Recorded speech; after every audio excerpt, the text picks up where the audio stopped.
ఇడ్లీ పిండి ఎలా చేస్తావు, దోశ పిండి ఎలా చేస్తావు?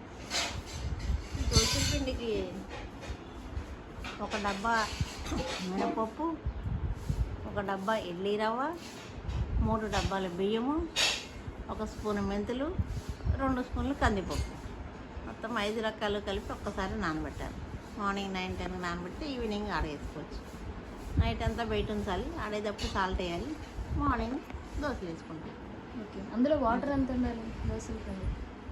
మామూలుగా బ్యాటర్, దోశల బ్యాటర్ ఎంత ఉండాలి అంతే.